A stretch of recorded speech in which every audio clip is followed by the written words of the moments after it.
नहीं कुछ मेरा लगता, मैं सदा एक उपयोग स्वरूप। धर्मादिक भी मेरे कुछ नहीं, मैं सबका ज्ञाता चेतन भूप। निश्चय से मैं प्रगट एक हूँ, दर्शन ज्ञान चरित्र स्वरूप। एक क्षेत्र अवगाही सब पर, मैं सबसे निर्मम रहता मोहादिहेय धर्मादि गेय अर, मैं ज्ञाता यह सिद्धांत रे। पर्यायों को पी कर बैठा आत्म द्रव्य महान रे। गुण क्रम पर्यायन भेदे, मैं एक अभिद चैतन्याकार। व्यवहार तत्व नर नार का दिशे, भिन्न शुद्ध चैतन्य चैतन्य मात्र को नहीं लांघता, मैं दृग ज्ञानमयी उपयोगी हूँ। से भिन्न आत्म में ज्ञान स्वरूप अरूपी हूँ। ज्ञान सिंधु भगवान आत्मा, आकंठ करो स्नान रे। पर्यायों को पी कर बैठा आत्म द्रव्य महान। कुछ अध्यवसान को जीव कहें, कुछ गुदगल कर्म को जीव कहें। कुछ तीव्र मध्य अध्यवसान की संतति, कुछ नो कर्म भाव को जीव कहें। कुछ पुण्य पाप से व्याप्त कर्म को, कुछ साता साता सुख दुख रूप। कुछ कर्म रुजीव को जीव कहें, कुछ अर्थ कर्म संयोग स्वरूप। सबसे भिन्न ज्ञानी अनुभवते, जीव चैतन्य स्वभाव रे। पर्यायों को पी कर बैठा आत्म द्रव्य महान रे। इस युग में मुनिवर कुंद कुंद ने जो समय सार में दर्शाया, वह परंपरा से आदि वीर का मुक्ति पंथ ध्वज लहराया। कतार समझने से नर जन्म सफल हो जाएगा, इस धर्म कवच के धारण से निर्वाण महापद पाएगा। अमानिशा सममोह तिमिर के सत का करता नाश रे।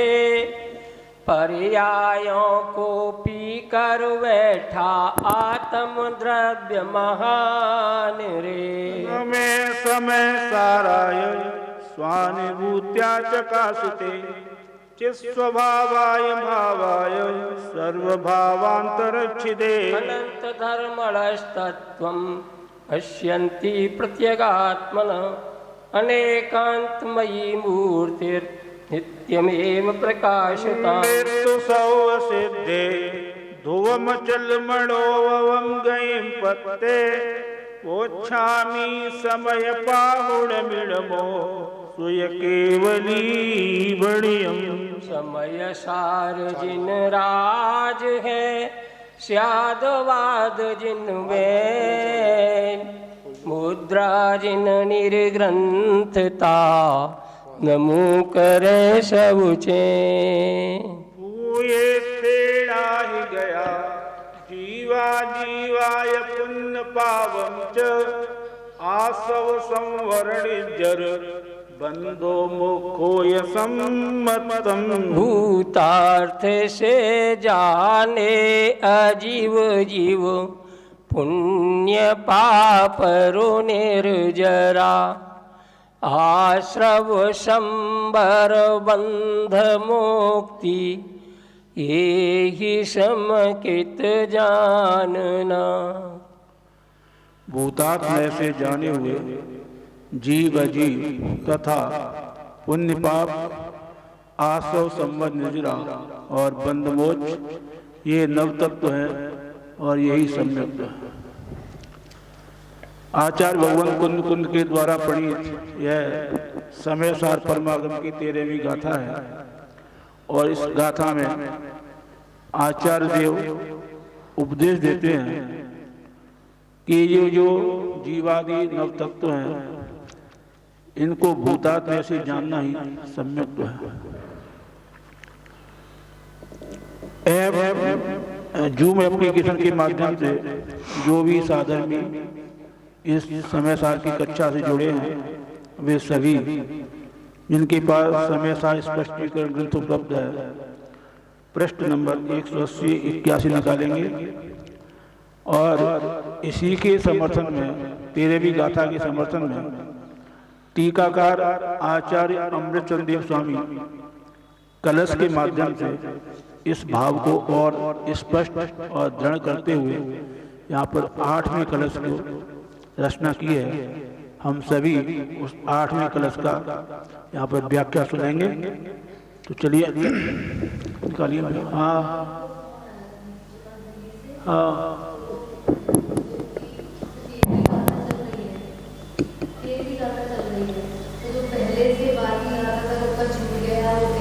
वो कैसे पूरा होगा तो हम शॉर्ट में उसकी भूमिका बना सकते हैं। कल बता दें आप तो कल हाँ तो कोई दिक्कत नहीं है। विषय समझ में आता है वो तो क्या तो सही रहे वो कंटिन्यू नहीं हो पाता। दरअसल क्या है काम करते हैं कोई अगर दिल्ली जा रहा हो तो कुछ प्रतियां दिल्ली पहुंचा देते हैं हाँ है ना। और वाले जी का भी अपन एड्रेस ले लेते हैं वहाँ से तो यहाँ से आज पूरे करा देंगे। ठीक है एक काम करेंगे आप जितनी लोग उपस्थित हैं जूम एप्लीकेशन पर जिसमें नेमिचंद बाबू जी भी हैं वाले जी भी हैं पवन जी भी हैं और प्रवीण भी हैं पुस्तक सबको पहुँचा देते हैं। कौन अभी तो नहीं है तो पुस्तक पहुंचा देते हैं।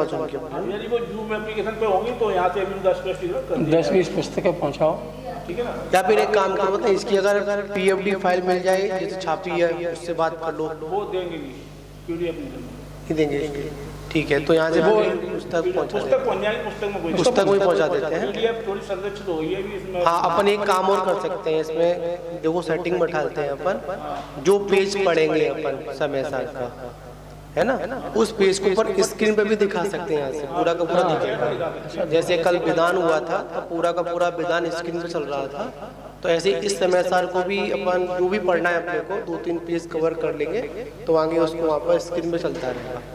10-20 पुस्तक पहुँचाओ की व्यवस्था है पुस्तक पहुँचा देते हैं और उसको स्क्रीन पर चलाते रहेंगे। कोई दिक्कत नहीं है वहाँ पे दिल्ली यदि वो दिल्ली के हैं तो बाबूजी के यहाँ तो एड्रेस होगा आपके पास। हाँ वहाँ पहुँचा बाबूजी को यहाँ पे पोस्ट कर देते हैं 20 पुस्तकों को हाँ वही करते हैं वहाँ से मैनेज हो जाएगी वहाँ से चली जाएंगी बाबूजी वही करते हैं 15 या 10-15-20 जो डिमांड हो हरिद्वार का एड्रेस ले लो जो भी लोग जोड़े सबसे ले लो क्यों देना चाहे तो पुस्तक को पहुँचा देंगे। तो अब इसी अर्थ को और दृढ़ करते हुए आचार्य भगवान अमृतचंद देव के द्वारा रचित ये 8वां कलश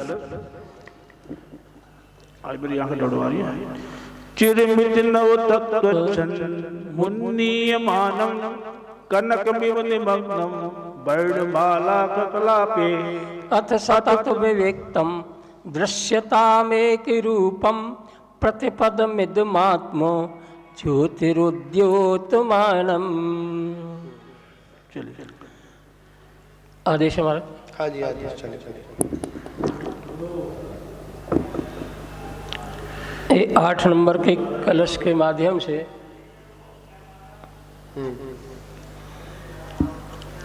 तेरहवीं गाथा में जो नवतत्वों को देखना है और भूतार्थ नैसे देखना है। मने जो नवतत्व हैं उनको भूतार्थ नैसे देखना है। आयाम कोई दिक्कत नहीं। भूतार्थ न माने निश्चय नैसे देखना है। अब इसका अर्थ ये नहीं है कि निश्चय नैसे केवल आत्मा ही देखी जाती है।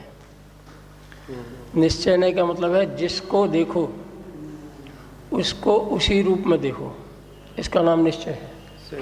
समझे? हाँ, जिस किसी विषय को वस्तु को विषय बनाया जाए उसको उसी रूप में देखना, इसका नाम निश्चय।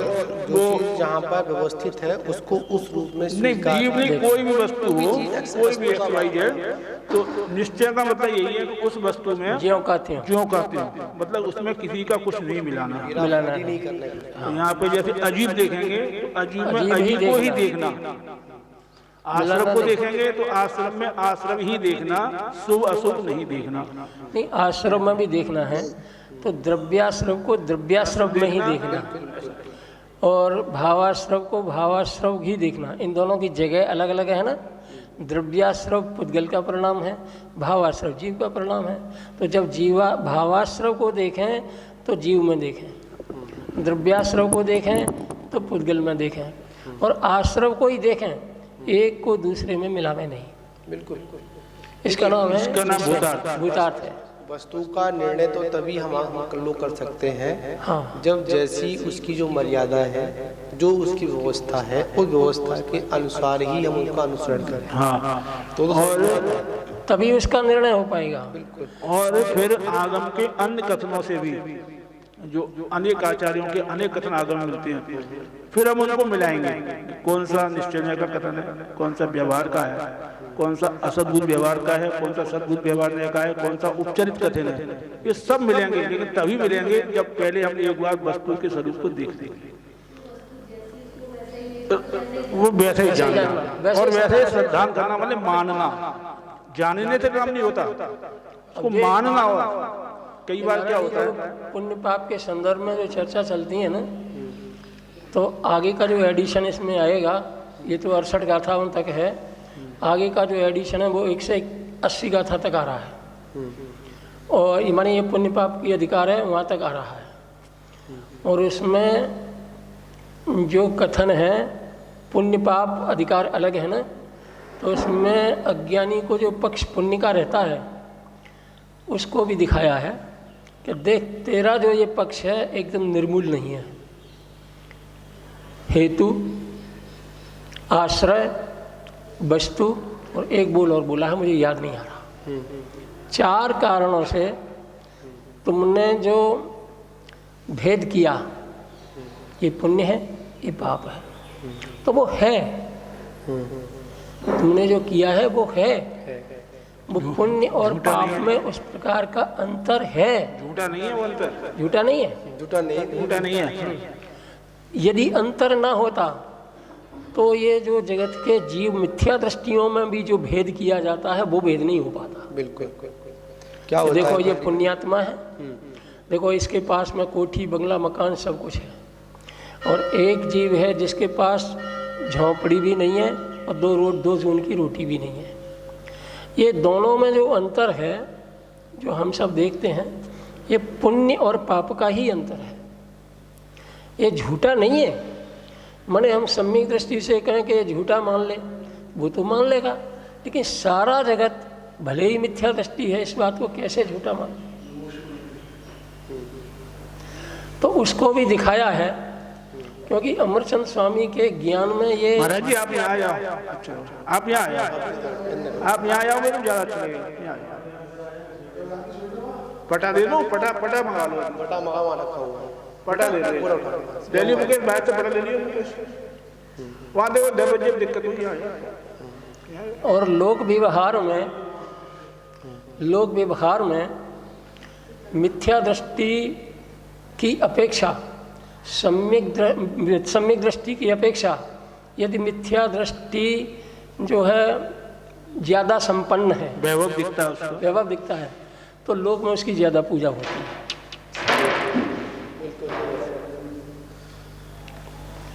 परंतु मोक्ष मार्ग में पुण्य और पाप, ज्ञानी भी दोनों को अलग अलग स्वभाव से, हेतु से, अवलंबन से और फल से जब देखता है तो उसमें भेद जानते हुए भी दोनों को पुद्गल का परिणाम जानता है और दोनों से विरक्त रहता है। यहाँ पर ये यथार्थ है, चाहे वो पुण्य हो चाहे पाप हो, है तो कारण संसार का ही, संसार का कारण है और पुद्गल का परिणाम है। पुद्गल का। ये बात भी अभी बात आई थी समझ में आई कि आपने वो सही बोला आपने कि अधिकांश व्यक्ति की दृष्टि बाहर की व्यवस्थाओं को देखकर उस जीव की व्यवस्था का आकलन करता है, यही उसका मिथ्या परिणाम है।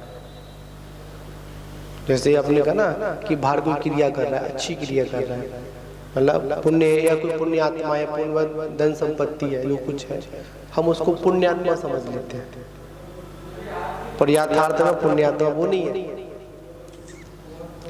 नहीं, वो महाराज जी जो आप भेद करके देख रहे हैं, ये मिथ्या दृष्टि और सम्यक दृष्टि, मोक्ष मार्ग का पुण्य और संसार के मार्ग, इनमें भेद दिखा करके आप कह रहे हैं कि जो सम्यक दृष्टि के पास पुण्य है वो सम्यक के साथ है, इसीलिए वो जो पुण्य है वो तो 13वें गुण स्थान तक भी चलने वाला है, वो तो 13वें गुण स्थान तक पीछा नहीं छोड़ेगा। ज्ञानी उसको देखें या ना देखें, उसकी ओर निगाह उठा करके नहीं देखते, मत देखो, लेकिन वो पुण्य पीछा नहीं छोड़ेगा। इस पुण्य को गौण करके मिथ्या दृष्टि के जो चकाचौंध में दिखने वाला जो पुण्य है कि आज इस सेठ ने 10 करोड़ रुपए दान में दे दिए, बहुत धर्मात्मा है, साधुओं की बहुत सेवा करता है, चौकाओं का जो है व्यवस्था कर रखता है, इत्यादि प्रकार से ये जो है ना कि एक सेठ जो है 1 लाख रुपया रोज़ दान देता है, तो ये जो चकाचौंध में ये सारा जगत जो है उधर जो है आकर्षित हो जाता है कि देखो इसको।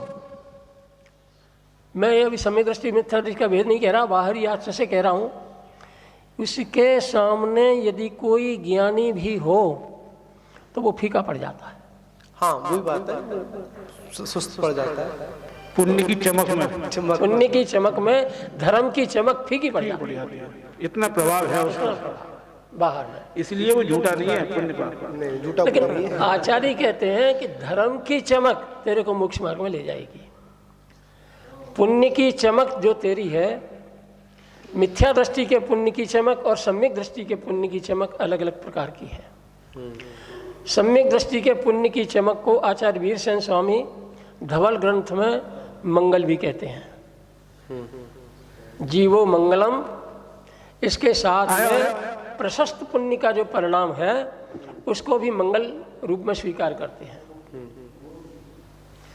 और जिस पुण्य की बात कहते हैं कि जिस पुण्य के पीछे तुम आमादा है, पुण्य के पीछे दौड़ रहा है, एक पुण्य तेरे पीछे, जो पुण्य धर्मात्मा के पीछे दौड़े वो तो प्रशस्त पुण्य, और जिस पुण्य के पीछे जगत दौड़े, तू दौड़े, दौड़ते पुण्य दौड़ रहा है और एक अज्ञानी दौड़ रहा है, तो जो अज्ञानी पुण्य के पीछे दौड़ रहा है उसको समय सार में बहुत बुरी से फटकारा है। ये कहा है कि ये तू पुण्य के पीछे दौड़ रहा है ना, ये तो ये पुद्गल कर्म की प्रकृति है, इसकी आयु समाप्त होने के बाद ये खत्म हो जाएगी। कितनी देर तक का ये पुण्य होगा? 100 वर्ष, 200 वर्ष, 300 वर्ष हो सकता है। आज की मनुष्य पर्याय में इतना लंबा काल भी नहीं है। इसीलिए इस पुण्य को छोड़ और धर्म को जान। अब देखो महाराज जी, अब ये हमारे 181 पन्ने पर ये जो चर्चा चल रही थी कि 9 तत्वों को भूतार्थ न से जानना। महाराज जी बोल रहे हैं, भाई पंडित जी ने कहा है कि पुण्य को छोड़, पुण्य धर्मात्मा का छूट ही जाएगा या छोड़ेगा?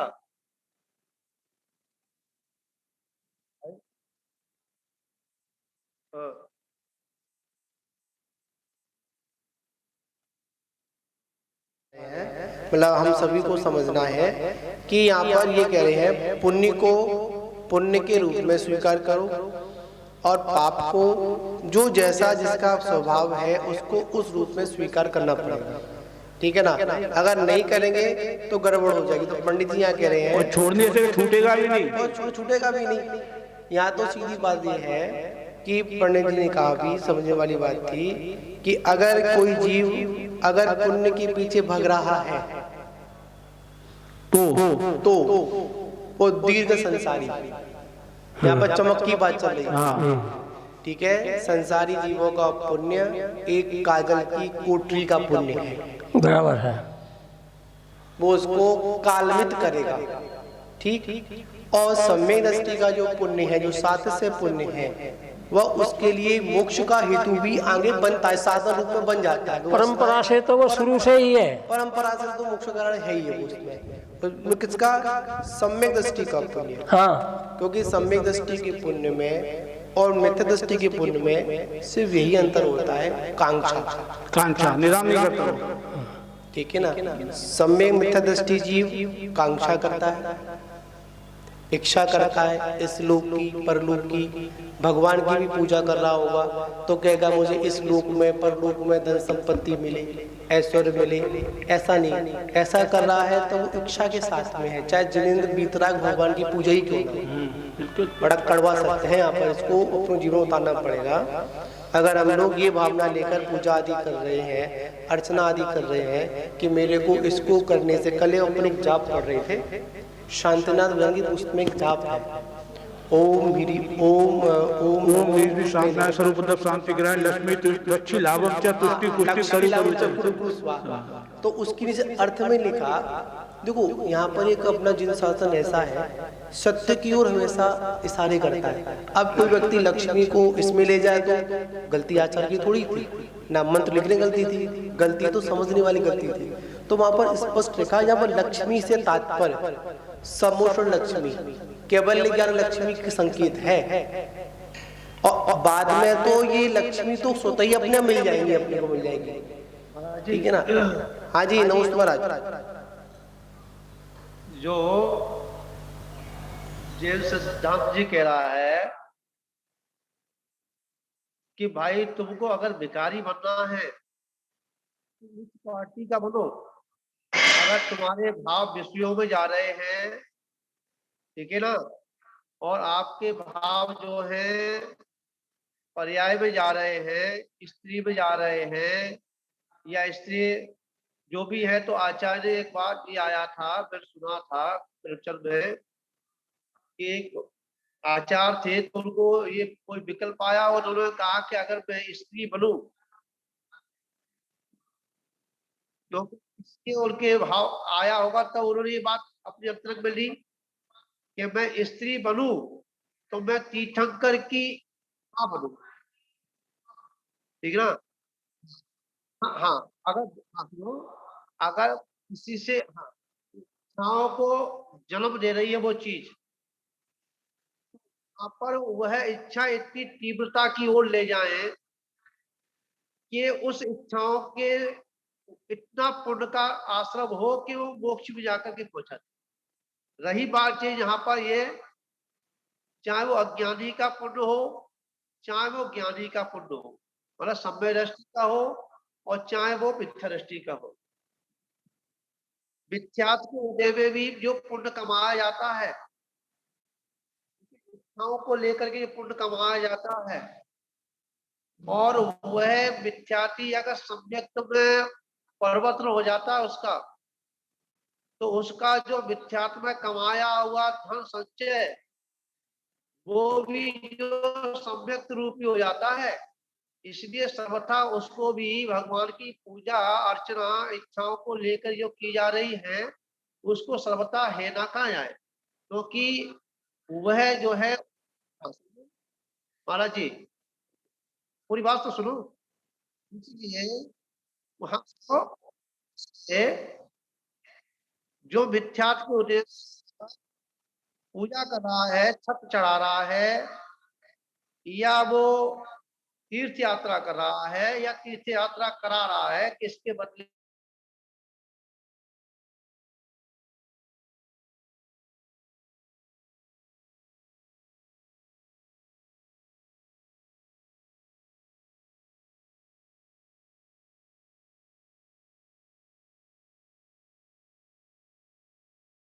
कि प्रथमान युग में जो कथानक आते हैं वो अतिशयोक्ति और अलंकारिक भी होते हैं।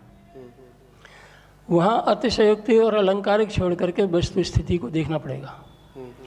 जहाँ ये बात आती है कि तीर्थंकर की माता तीर्थंकर को जन्म देती है, वो सर्वोत्कृष्ट जननी है विश्व की, और इस भरत क्षेत्र में पूरे चौथे काल में केवल 34 माताएं ही ऐसा अवसर प्राप्त करती हैं कि जो तीर्थंकर की माता हो। 24। परंतु मैं तीर्थंकर की माता बनूं, ऐसा निदान किसी महिला ने पूर्व पर्याय में किया हो तो निदान तो आर्त ध्यान का भेद है। नहीं, वो बात आपकी सही है। मैं ये कहना चाह रहा हूँ, एक मिनट, सैद्धांतिक रूप हाँ सैद्धांतिक रूप से कह रहा हूँ। वो माता बन गई, वो उसकी जो भूमिका होगी, बाह्य आचरण होगा, वो उसका बाह्य आचरण इतना विशुद्ध होगा कि परिणति में तो होगा मिथ्यात्व, और बाहर में हो सकता है वो अणुवृत्ति या शीलवान भी, शीलवान तो होगी ही होगी, होती है, अणुवृत्ति भी हो। तब उसको ऐसा भाव आया कि मैं तीर्थंकर की माता बनूं। सैद्धांतिक दृष्टि से और हम अपने वर्तमान युग की चमक धमक से देखें तो सिद्धांत इसे तो अच्छा स्वीकार नहीं करता, क्योंकि ये निदान है और पाप निदान पाप भाव होता है। यदि वही माता उस समय वैसी ही अवस्था में ये विचार करती कि मैं नारी लिंग छेद कर पुरुष पर्याय धारण कर निर्ग्रंथ दिगंबर मुनि बनकर तपश्चरण करूं तो अगले ही भाव में मैं मोक्ष जा पाऊंगी, परंतु उसने तीर्थंकर की माता बनने का निदान किया। वो भव, माता का भव, अगला भव, 3 भव तो उसके लगेंगे मिनिमम, चौथे भव में जा पाएगी। तो वो भाव जगत की दृष्टि में अच्छा हो सकता है, लेकिन आध्यात्मिक और सिद्धांत की दृष्टि से वो पाप भाव ही है।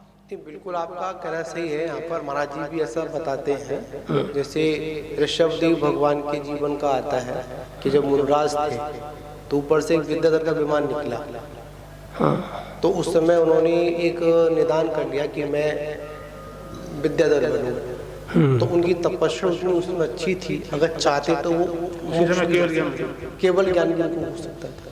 ऐसे बहुत से प्रकरण हैं। अगर सिद्धांत को यहाँ पर इस बात को तो स्वीकार करना पड़ेगा, चाहे बीड़ी है, इसको बीड़ी की उपाधि आचार्य कुंद कुंद स्वामी ने भी कहा, एक सोने की बीड़ी और एक लोहे की बीड़ी।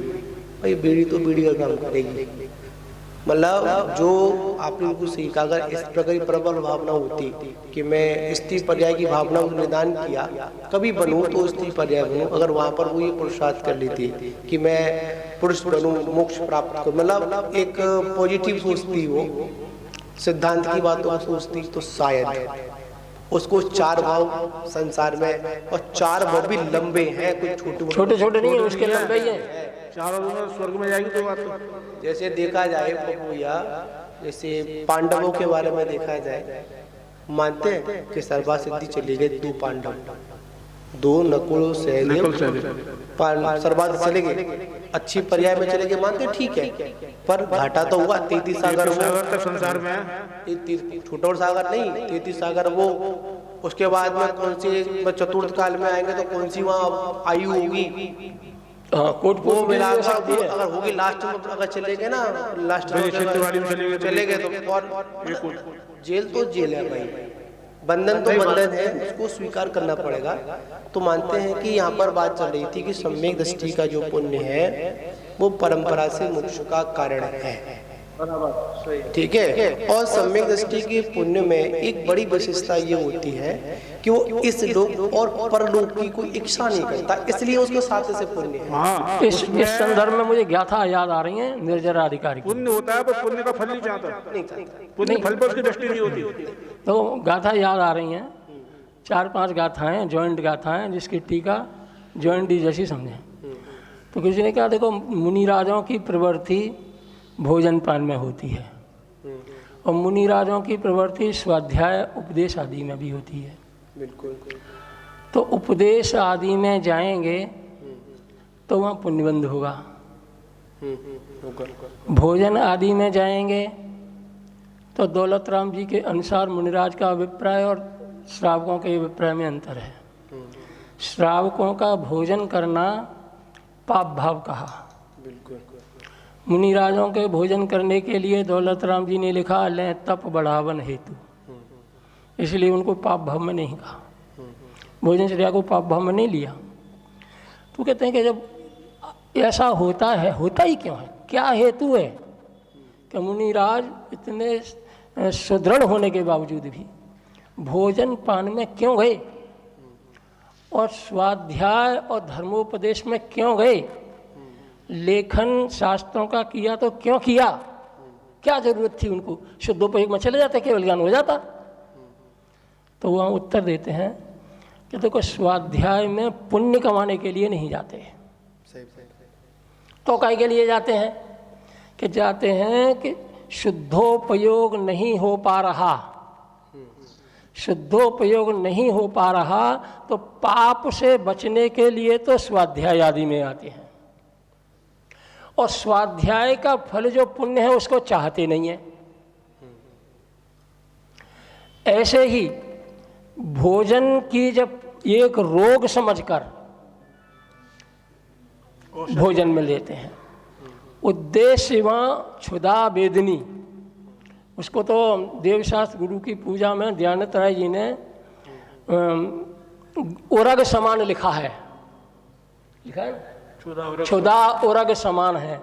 उरग कहते हैं सांप को, ये जो हमको जो क्षुधा लगती है ये सांपन के समान है, सांप। और जो भोजन करते हैं तो क्षुधा शांत हो जाती है, एक गरुड़ के समान कही नीचे की लाइन में।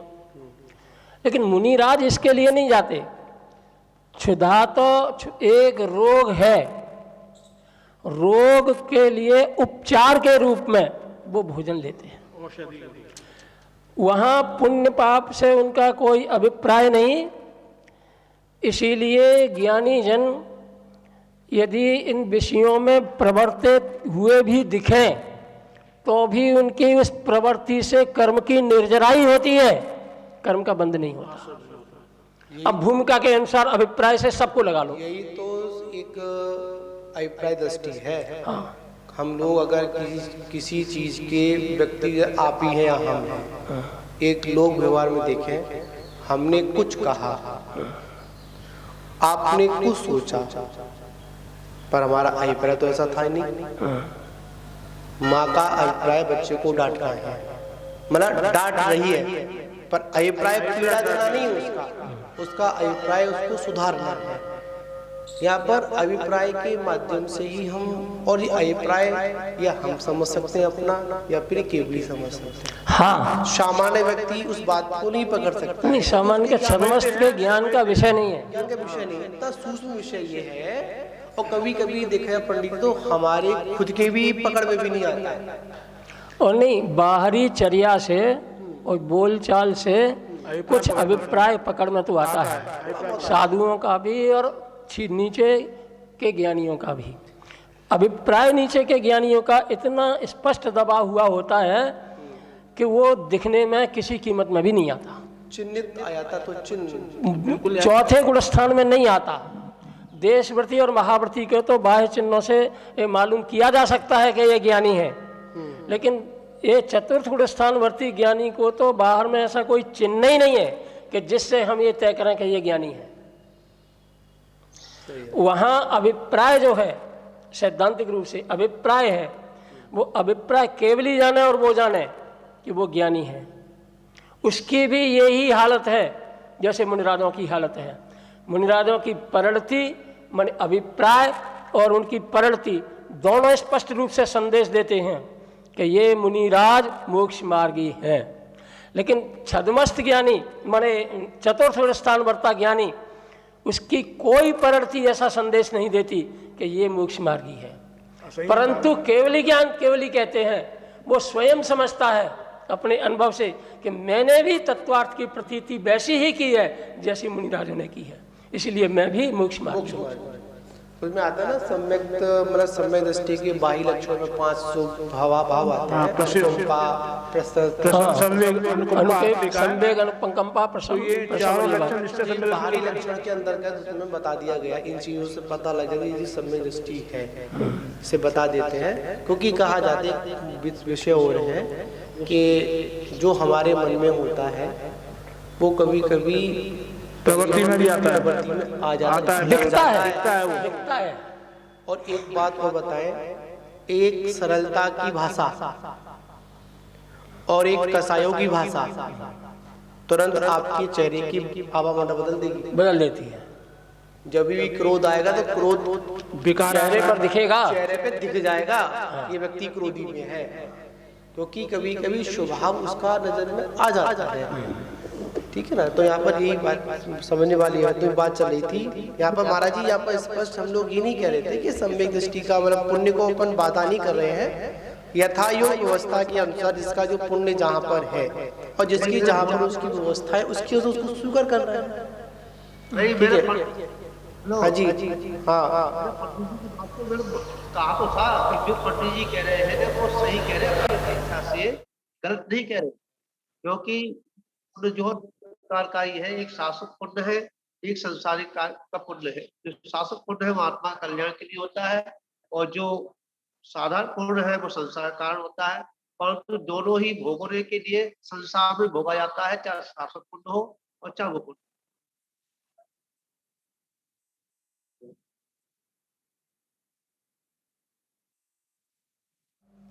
अब थोड़े बात कराएंगे इसकी गाथा की। लोग बैठे हुए हैं, क्या करेंगे बताओ?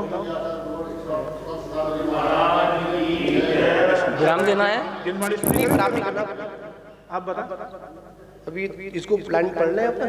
हाँ, चलो थोड़ा पढ़ लेते हैं, 5 मिनट पढ़ लेते हैं। देखो इसमें भूतार्थ नय से 9 तत्वों के जानना है। इस संदर्भ में ये स्टेटमेंट है, शुद्ध द्रव्यार्थिक नय कैसे देखता है, वही जीव वस्तु द्रव्य रूप है।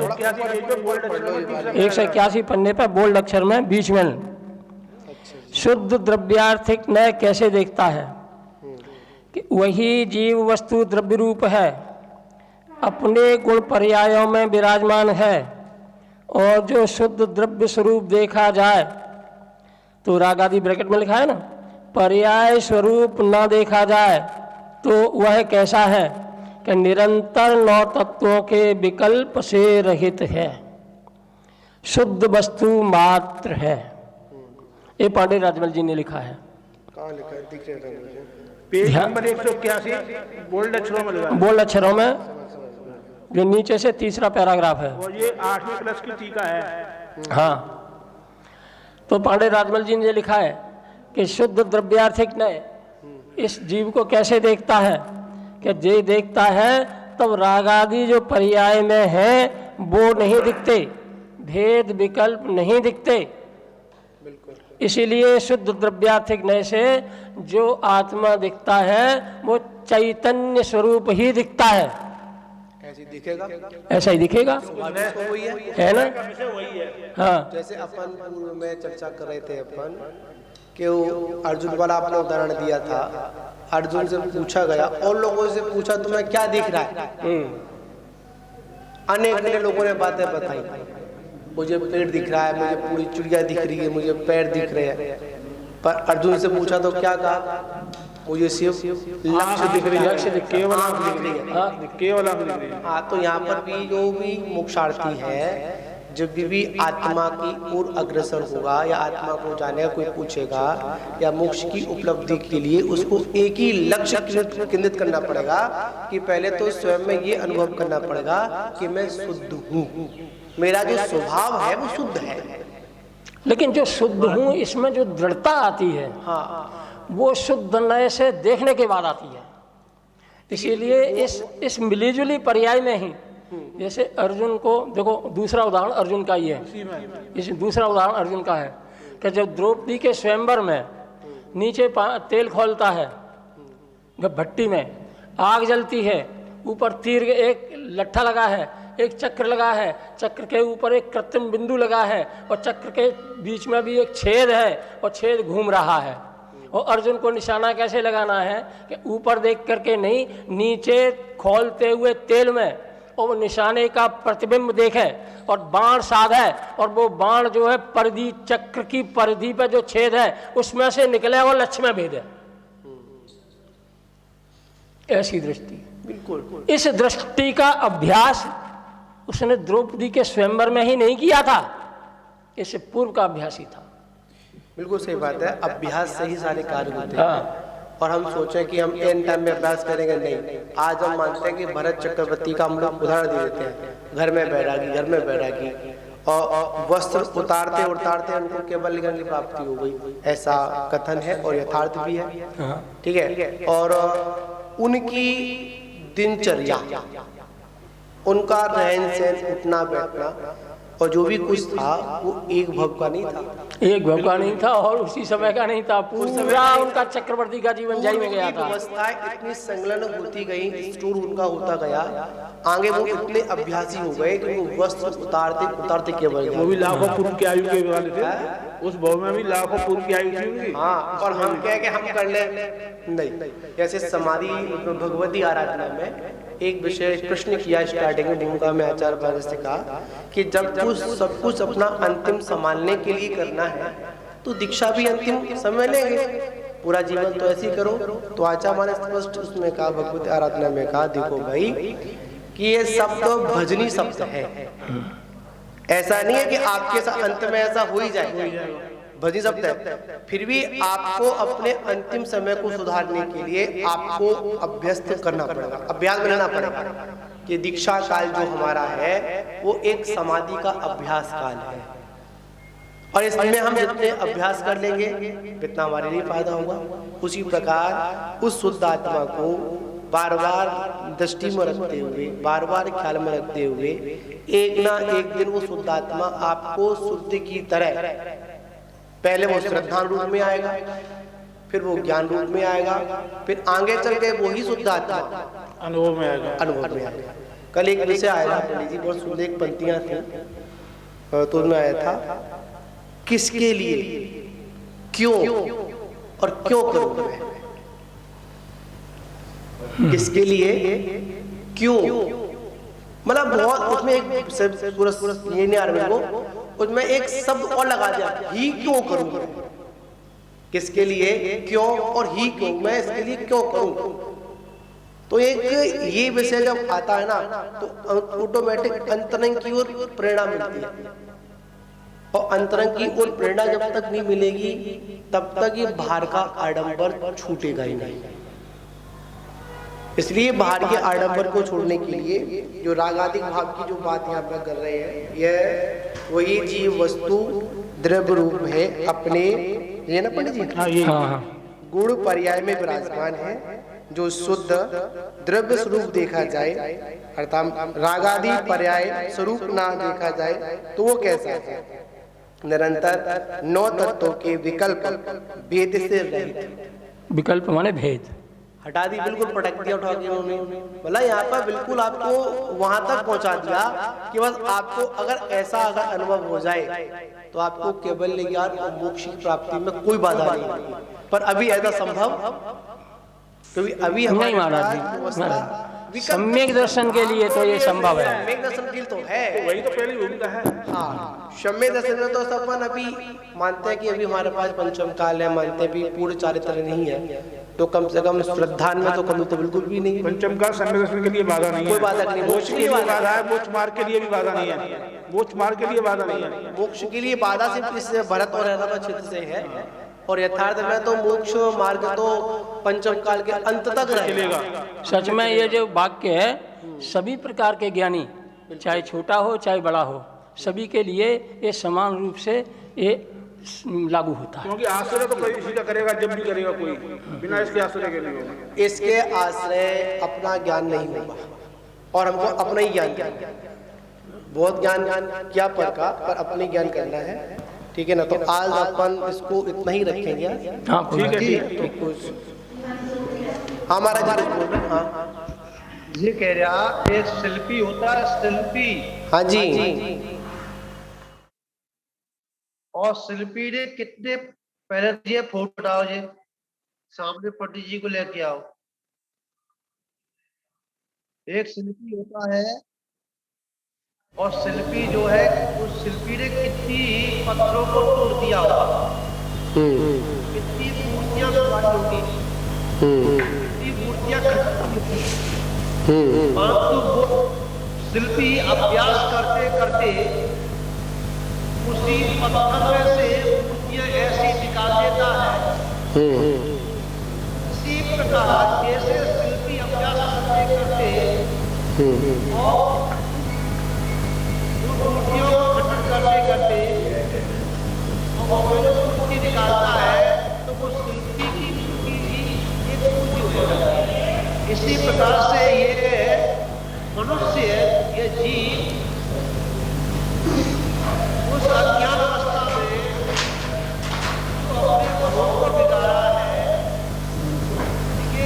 उस शरीर को बिगाड़ा है और भावों को बिगाड़ा है और प्रयत्न में लगा है कि मैं अपनी आत्मा को परमात्मा बनाऊं। ऐसा अभ्यास करते करते जैसा वह बन जाएगा तो उसने क्या भगवान बनना ही नहीं है। तो उसके लिए चाहे कितने भी अच्छे से पत्थर डाले फिर भी मूर्ति नहीं बना सकता, अपनी आत्मा को परमात्मा बना सकता है। इसलिए हमें सृष्टि से भी हमें क्या ज्ञान लेना चाहिए कि शिल्पी को उस पाषाण के अंदर उस विप दिखता है, आकार दिखता है, उसके ऊपर के आवरण जो है पूरी दिखते, उसके हटाने का काम करता है, उसे हटाता है। बिल्कुल ऐसे ही जैसे जीव को अपनी आत्मा दिखने लगे और ऊपर से रागादिक रूप के जो कर्मों के जो भड़क लगे हैं इनको हटाता चला जाए तो एक दिन जो है उसे वो आत्मा एकदम जो है स्पष्ट प्रकट हो जाएगी। ये समय दर्शन का यही लक्ष्य होता है। बिल्कुल सही बात है महाराज जी। यहाँ पर कोई दिक्कत नहीं है। पहले तो अपने को उस शिल्पी की तरह ये अटूट श्रद्धा जमाना है। किसमें? शिल्पी ने तो उस पाषाण में जमाया था, उसमें मूर्ति है। तो हमको भी अपने अंदर समय दृष्टि की भूमिका में हमको भी अपने अंदर यही श्रद्धा जमाना है कि मैं भी एक भगवान हूँ, भगवान स्वरूप हूँ। तोड़ फोड़ में पत्थर भले ही टूट जाए कोई दिक्कत नहीं, 4 बार टूट जाए, पहले उसका श्रद्धा ये हो कि इस पत्थर में इतनी बड़ी प्रतिमा है, तब जाकर वो काम थोड़ी चलाएगा। बिल्कुल चला ही नहीं सकता वो। आदमी तभी जो है परिपक्व होते हैं, पहले दृष्टि परिपक्व हो जाती है। लोगों को भले ही कुछ भी दिखता हो बाहर से, लोगों को प्रकट होगी तब दिखेगी, तो शिल्पी को तो उसी काल में दिखती है। यही स्थिति मतलब सम्यक दृष्टि को अगर शिल्पी कहूँ, शिल्पी है अपनी आत्मा को भगवान बनाने वाला शिल्पी अगर कोई है तो सम्यक दृष्टि है। और शिल्पी की तरह, कुछ कुम्हार की तरह समय सार आदि ग्रंथों में कुम्हार का अनेक उदाहरण दिए, शिल्पी के दिया, स्वर्णकार का दिया, अनेक उदाहरण दिए। तो जैसी उसकी दृष्टि अन्य स्थानों पर ना होकर उसके शुद्ध स्वभाव पर होती है, उसी प्रकार सम्यक दृष्टि का स्वभाव भी ऐसे ही होता है कि अन्य पदार्थों पर ना जाते हुए एक तत्व पर श्रद्धान करता है, अपने को मजबूत करता है। तो इसी के साथ आज विराम नहीं करेंगे अपन। बोलिए महावीर भगवान की खाली बंद मत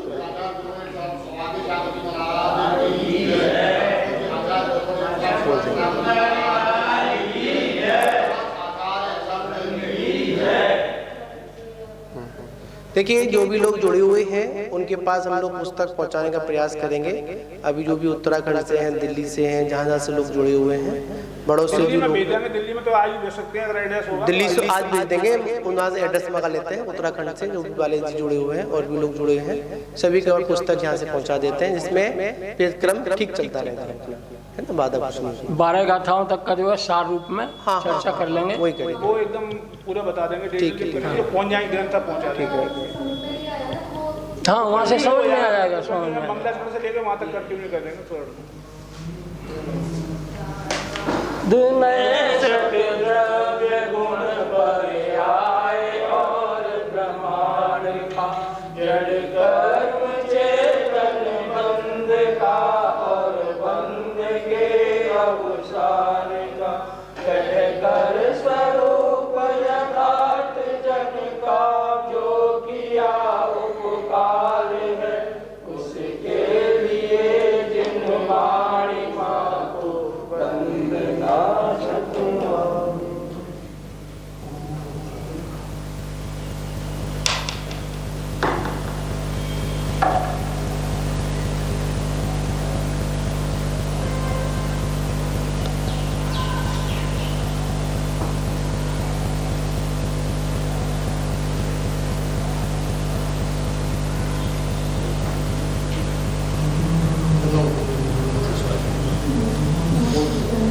बोलिए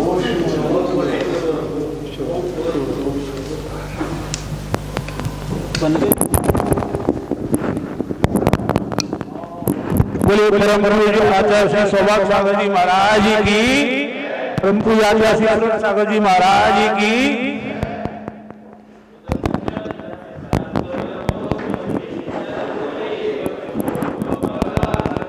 धवल मंगल गान बाकुले जिन ग्रह मुनिराज महम।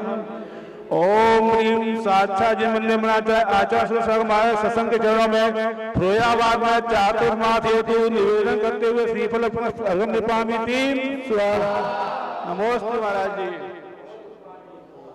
फिरोजाबाद समाज आपके समक्ष चातुर्मास के निवेदन के लिए उपस्थित हुई है। आप अपने आशीष वचन कहें, बैठ जाएं आप लोग।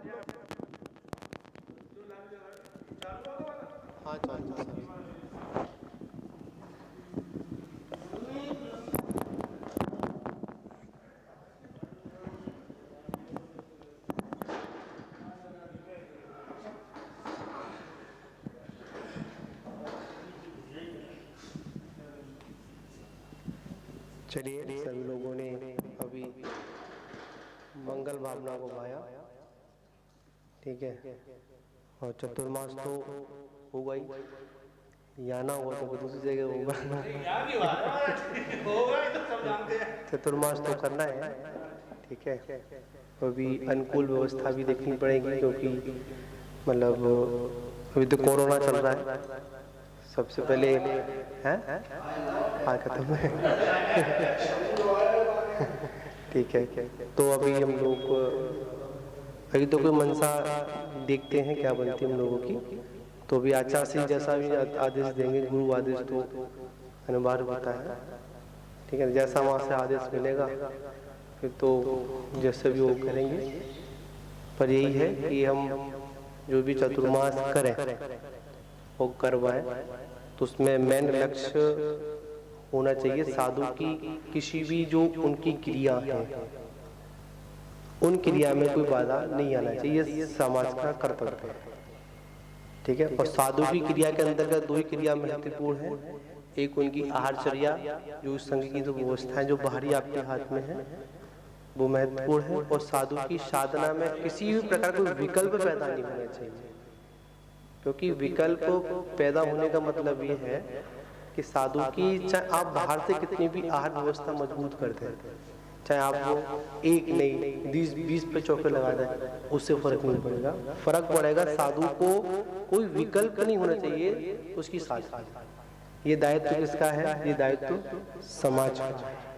क्योंकि अभी तो लोग सब फ्री बैठे हुए हैं, चौमासे में और फ्री हो जाता है, ठीक है। तो साधु के कमरे में चर्चा ना कर आप लोग चर्चा कहाँ करते हो? चौराहे पर, मंदिर की पटिया पर। ये पटिया परंपरा खत्म होनी चाहिए। क्यों बब्बू भाई? यथार्थ है, इसको समझना है, ठीक है ना। कोई विकल्प नहीं करना अपने को।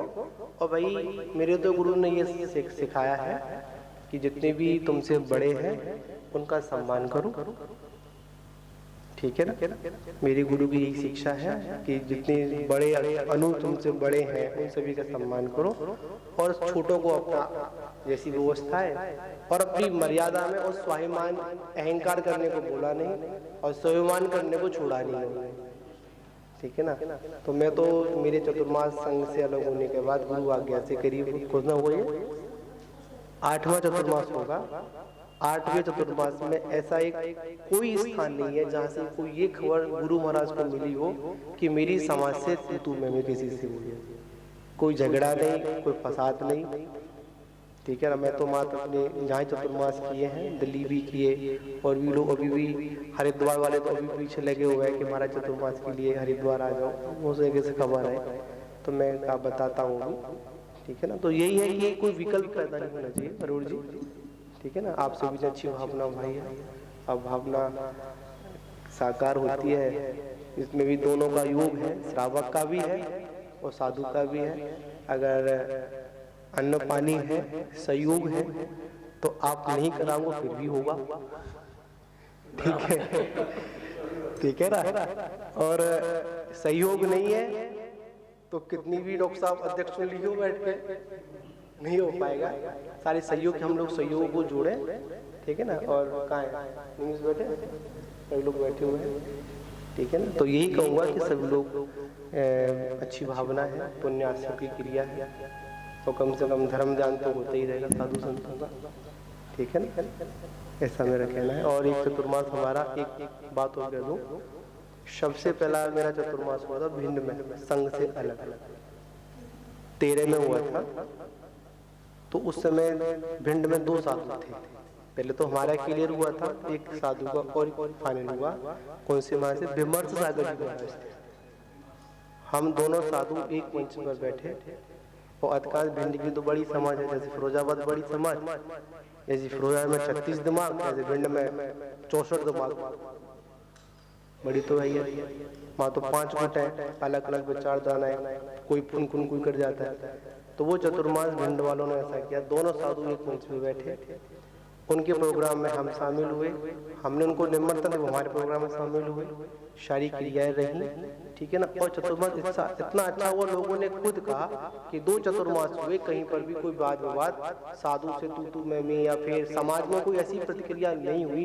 इससे एक संदेश, हम चतुर्मास करा रहे हैं प्रभावना के लिए, पर प्रभावना में अप्रभावना ना हो, ये जिम्मेदारी श्रावक की है। अभी भी हमको अपने द्वारा हल्के में कोई बात नहीं करनी, जो हल्के में साधु के अंदर विकल्प खड़ा कर दे, या जो उनके मिलने वाले हैं, तो हर व्यक्ति का साधु का कोई ना कोई भक्त होता है, ठीक है ना। तो सम्मान सबको करते हैं, पर उनको ऐसी बात नहीं कहना है कि जिससे उस साधु तो समझेगा पर से जय है, सत्कार पुरस्कार प्रज्ञा समझ को छोड़ देगा, वो तो अपनी कर्म निर्वाह कर लेगा। कहीं वो व्यवस्था अगर बन गई बीच वाली, तो बीच वाली व्यवस्था से अगर दूर हो सको और कर सको, तो सभी लोग प्रयास करना। निमिष भाई, बहुत एक कड़वी बात है, अगर आप इस श्रृंखला को जोड़ सको तो आप उसमें प्रयास करना, वरना इस श्रीफल को तो आप चढ़ाया, अच्छी बात है, निश्चित नहीं है, ये है,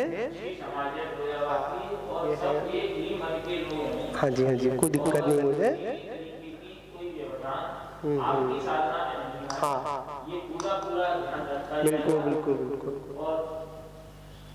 पूरे शहर के अंदर अच्छी प्रभावना हो जाए। हाँ बिल्कुल, क्यों आशीर्वाद से सबको कुछ धर्म लाभ मिल जाए, ऐसी ही व्यवस्था के साथ में हम चाहते हैं कि ये दोनों साधनों का बिल्कुल संपन्न हो, और किसी भी तरीके की कोई देखो, वो तो आचार्य जी आपको आदेश देंगे, जो भी देंगे, पर मैं तो अपनी कह सकता हूँ, अपने संघ की कह सकता हूँ, ठीक है ना।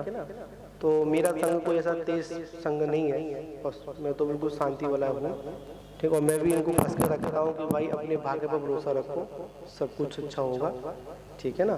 तो मैं तो यही लक्ष्य लेके चलता हूँ, ठीक है ना। तो मेरी तरफ से तो आप बिल्कुल बेफिक्र रहो, क्योंकि आप मुझे जानते हैं, क्योंकि मेरा यही का सब कुछ है, ठीक है ना। जन्म है, परिचय सब स्वाप से परिचित है, पंचौड़ा भी करा चुका, अभी दीप अर्चना भी हुई, सारे काम दिख चुके आप लोग। मेरी तरफ से कोई भी ऐसा कोई मौका नहीं, मैंने बाहर मौका नहीं दिया, तो यहाँ तो भाई मेरी नीम है, यहाँ से स्टार्टिंग है, तो यहाँ मौका क्यों दूंगा, ठीक है ना। मेरी तरफ से कोई दिक्कत नहीं है, पर गुरुदेव का जो आदेश होगा, और फिर समाज की जो व्यवस्था मुख्यता में जो है आप उसको समझेंगे, ठीक है ना। ये भी होगा, आप लोग देख लीजिए।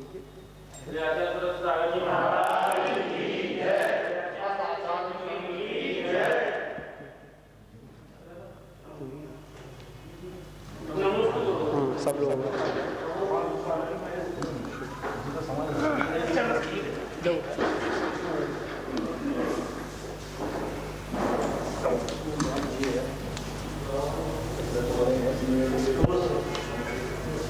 सीधे बंद करो बेटा, यहाँ से बंद करो इसको।